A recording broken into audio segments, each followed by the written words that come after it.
Welcome back. I'm Reese. And I'm Matt, and it's kind of a big day here at KU. Kind of an empty day at KU, but today is the last day of classes before Thanksgiving break. And that's putting it lightly. I would say as much as probably somewhere between 20 and 40% of the student body's already gone home for Thanksgiving break. Yeah. Which, I mean, it's mind-blowing to me because class is still going on. So, like, really, why are you leaving? You still have your classwork to do, but... It's truly wild. I park every day in the Union parking garage, and there's basically not a car in there anymore. It's just totally empty. Here in Anschutz, it's way emptier than it usually is. Everyone's just already It's like out. a ghost town in here. Like, yeah. It's unbelievable. I even heard that one class that had somewhere around 74 kids, they're down to 26 today. It just shows the declining attendance. I mean, even yesterday, there was a significant amount of the student body gone, but today's miraculous. Like, riding the bus from the Daisy Hill over onto Jayhawk Boulevard, the bus is usually packed, standing room only, but today, man, there's seats everywhere. Yeah, and we're even feeling it here on the show. Reese and I are the only students actually operating anywhere other than our producer and our valiant leader. But other than that, it's just the two of us. So we're feeling the certainly dwindling numbers. So what are your plans? What are your plans for Thanksgiving break? So I'm going home for Thanksgiving break, and fortunately for me, that means about a 30-minute drive over to Olathe. So I just got to hop on K10 and call it a day. What about you? You're certainly lucky. I got to make a 4-hour drive east, through these horrible conditions that we're about to get, and I'm not excited about it to say the least, but I'm excited to get home and see some family. So yeah, you can never go wrong with Thanksgiving. The family football game. I'm feeling a big year out of me. Big year. But do you have any Thanksgiving traditions that you do every year? I don't really. We usually kind of keep it pretty laid back, pretty relaxed in my family. It's usually just immediate family, and we just have a nice dinner and call it a day. What about you? Sweet and simple. That's kind of, we have family come in from all over about Missouri and Illinois, and have a nice little get together at my grandma's house, and just good getting back together with family and talking and watching a lot of football and basketball. Speaking of basketball, though, the men's basketball team got a big win over Chaminade last night to kick off the Maui Invitational. That's right, and we're looking forward to the rest of the Invitational. Hopefully we'll continue to have that same success. I know I'm a little bit worried about the fact that Michigan State is in the running for later on down the tournament, but other than that, I'm looking forward to where things are going. We'll have more sports later, but kind of into the weather now. The weather's not looking too promising for this Thanksgiving. No, the weather for the last week or so has been pretty nice actually here on campus. But just even today, it's already starting to go a little bit downhill. You can feel it. It's a bit colder. You can kind of feel the chill coming in the air. I mean, I might be crazy for saying it, but that wind has that cold feeling in it, and you can tell it's coming. Oh yeah. That storm's coming, but hopefully it can be minimized and there's no dangerous travel conditions for everybody, because travel is going to be excessive this weekend. Oh yeah, and certainly for you, I'm hoping that drive goes well. I can't say I'm too jealous of it. It's never fun though, certainly not. That 4-hour drive, it gets more and more boring every time. But we're going to kick it over to an interview with Glass Bandit next, and we'll see you on the other side. From adversity, we rose. We made history and became pioneers, voyagers, champions, Jayhawks. And when our chant rises, haunting and hallowed, Jayhawks are telling the world what's near. Victory.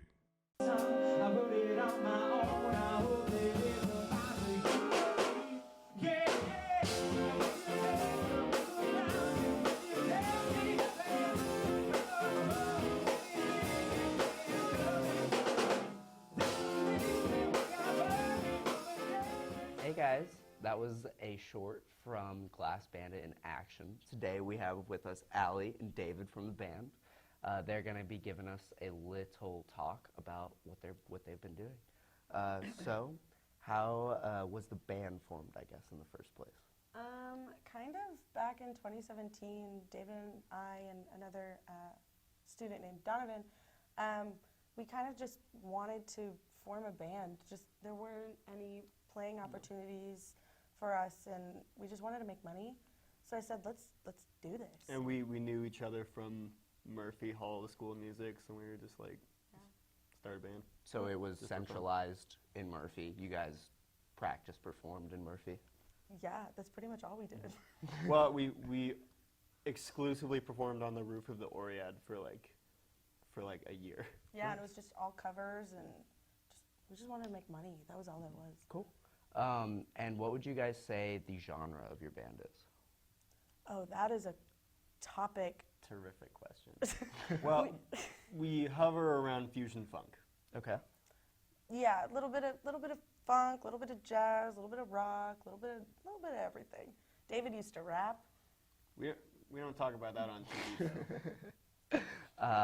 So. How many instruments are actually in your band? Because you guys have a lot of instruments. Instrument-wise, we have 9 instruments. Wow. We have full horn section, we have 5 horns, and then we have 2 guitars, a bass, drums, and a keyboard. Mm-hmm. Whoa, yeah. And a singer. That's cool. And a singer. Voice is an instrument. So how many singles or albums or whatever you guys call it, how many would you say you guys have released so far? Released, we have an EP out, which is 3 songs, and our EP is called 18 Hours, and it's been out for about, I would say, a little bit over a year now. And we're in the studio right now re-recording some tunes, and We have some stuff rolling out in the next couple weeks. yeah, beginning in December we have a single coming out, so that's exciting, so be on the lookout. Yeah. Where would you say you guys mainly perform? Mainly, our home spot is the Jazz House downtown. It's the place with the red sign that says jazz. Yeah, Nice. that's where we had our first show, and we just can't seem to stay away, so we go there about once a month. Would you say your favorite show is there, or would it be on a different location or different? We've had some good shows We there. had some good shows. We played a New Year's show last year, which was pretty fun. But we've played at other places. If I would say my favorite show, well, we went to New York. We played a show in New York, and then we also played a show at the Granada, which was an incredible That was show. insane. Yeah. And that was probably the most fun I've had with Yeah, the band. it was rowdy. Oh yeah. Yeah, I personally went to a show, and you guys have a really awesome fan base. It's really cool. They all get up and you. dance, and it's awesome. I think it's amazing. You guys are crazy. Yeah. What would you say your favorite song is that you guys have performed? Or it could be a cover, anything. Maybe something that's gotten the crowd most rowdy or something like that. You want to start off? Yeah, randomly a few shows ago, we decided to play I'm a Believer, the song from the end of the Shrek movie. Okay. And it starts up with this piano riff, this piano intro, and we got about, I'd say, 2 seconds into that before the crowd completely lost their minds. They took it away with, like, they started singing. Yeah. Yeah, they just love those Shrek tunes, man. Nice. That gets them going, I guess. And what would you say your guys' I guess how your band dynamic works? Like, how do you guys write music together? How does that formula kind of work? We've done it a whole bunch of different ways. We've started off with just, jamming together and seeing what we can come up with. A lot of the time, people have writing sessions beforehand.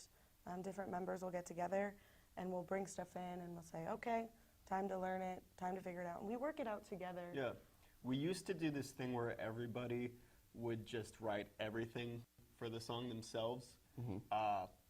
But we found out that's not really the best way to do it. Yeah. So now we get together and we have like someone from the horns, someone from the rhythm section, someone doing lyrics, and we work together. And it takes longer, but the product is way better at the end of it. And you guys all know how to read and write music, or is there any like miscommunications with that at all?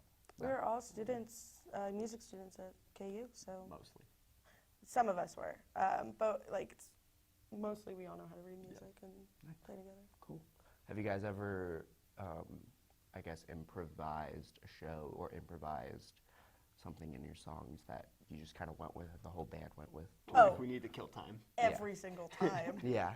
I mean, our shows typically are 3 hours long. That's So there are a lot of times where we run out of music. What do we do now? We're looking at each other like, just start vamping. Just play. Just play. Nice. So yeah. if you ever see us just have bug eyes at a show, that's what we're up to. Or if someone's playing a really long, extended, very jazzy solo, Yeah. it's probably not supposed to be there. We Yeah. just But need it to is. kill time. Yeah. Nice. At least you guys have the ability to do that. But is there anything else that you guys want to add, or anything coming up? We have a show coming up December 13th at the Jazz House. It is a single release party. We are releasing our latest music, and we want you guys to come and celebrate with us. Awesome. Well, thank you guys for joining us. Thank you. And we are going to take a break, and we'll be right back with you guys. Thanks for watching. For students searching for a way to stay active in an outdoorsy way, the City of Lawrence has bike trails running in every direction, and with the new bike share program, we can stay in shape as we tour the sights of our beautiful city. Clinton Lake is only a short 30-minute bike ride away from Daisy Hill and has the most incredible sunset location in all of Lawrence. Walking campus may give you the KU calves, but biking can give you the KU thighs. Bike Lawrence today. Welcome back. I'm Matt, and this is your Tuesday Good Morning KU News Update. Students protesting climate change delayed the annual Harvard-Yale football game on Saturday by staging a sit-in on the 50-yard line. Protesters from both schools called on both Ivy League universities to cut their ties with fossil fuel-producing companies and stop taking donations. Police charged several protesters with disorderly conduct. Wells Fargo announced on Friday that it will no longer charge late fees on student loan payments. The statement was sent to all of its student loan accounts, making sure to add that it would still keep up, or that students to keep up their current payments. According to Forbes, the total student loan debt in the United States is over $1.5 trillion. 3 different residents at GSP Hall reported headphones being taken from their room last week. One of the students said she was asleep at her room when the thief broke in and took them. There is no suspect at this time, and an investigation is underway. If you know anything about these incidents, you are asked to call Crime Stoppers or KU Public Safety Office. The Super Target on Iowa and 31st Street is scheduled to undergo a large remodeling project this spring. According to store director Brenda Shipwright, the store hasn't been remodeled since it opened and is overdue for an update. The store will remain open throughout the entire remodeling. And that will wrap it up for today's news update. After the break, Adrian will be here with a weather update for those of you traveling home for Thanksgiving. You may not hear it at first, but it's there. Our chant, rising.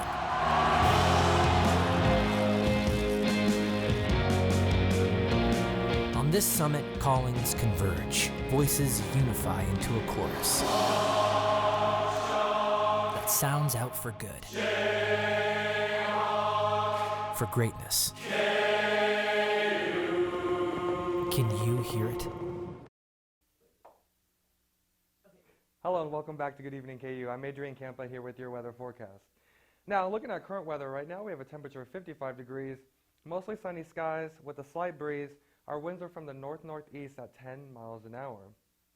Now, looking into this evening from 6 to 9 p.m., our temperatures are going to fall into the low 40s, around 40 degrees at 9, and our winds should remain light, but as we continue on throughout the night, our winds are going to start to pick up. So for tonight, we're expecting a low temperature of 36 degrees, a few passing clouds, but overall mostly clear, but with light winds from the northeast at 10 to 15 miles an hour, but the gusts are what's going to start to affect us because we're going to start having gusts over 20, 30 miles an hour. Now for tomorrow, high of 57, scattered storms mostly in the evening hours, very gusty winds. Winds will be from the west at 25 to 35 miles an hour, with gusts over 40 miles an hour, potentially even over 50 miles an hour. So it's going to be super gusty tomorrow, and with that chance of storms in the evening, a 50% chance as it looks right now. Now, this is what's going to cause that chance of rain tomorrow evening. A huge storm system. This is going to be one of the biggest systems to affect the area this week. These little circles, these are isobars. This is where our low pressure is. Since we're going to be underneath that, that's what's going to cause us all these gusty winds. Now, if you look to our west, so if you're traveling out west tomorrow, especially taking I-70 like towards Denver or heading north towards like Minnesota, expect some delays because this is all heavy, very heavy snow with wind gusts expected over 40, 50 miles an hour, so potentially blizzard-like conditions. So there could be some highways shut down. So if you're traveling, you definitely want to plan for that. Now our second storm system of the week, this one's going to be on Thanksgiving. This is one computer model showing what could happen. We are right here. We should mostly stay rain as Wednesday night into Thursday.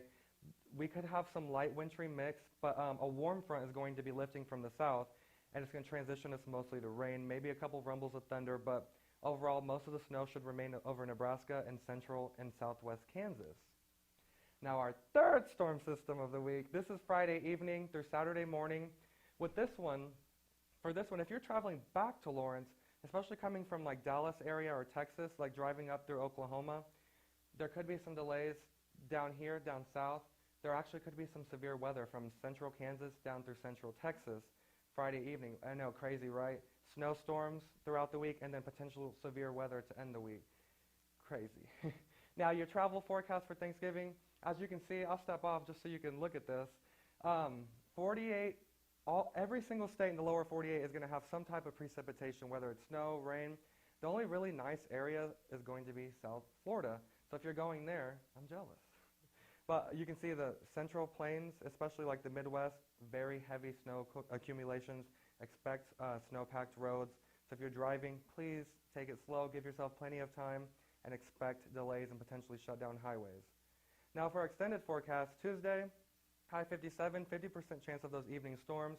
Wednesday will be mostly sunny, high of only 43, but then Thursday, that's when we're going to start the day off with that wintry mix, transitioning to rain, a 90% chance right now, a high of only 39 for your Thanksgiving day.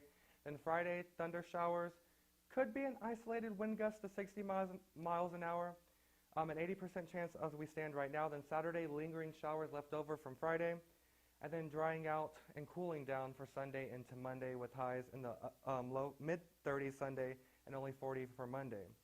Well, that is all we have for you today. Everybody enjoy your Thanksgiving break. Have a safe travels if you're traveling, and we'll see you next week.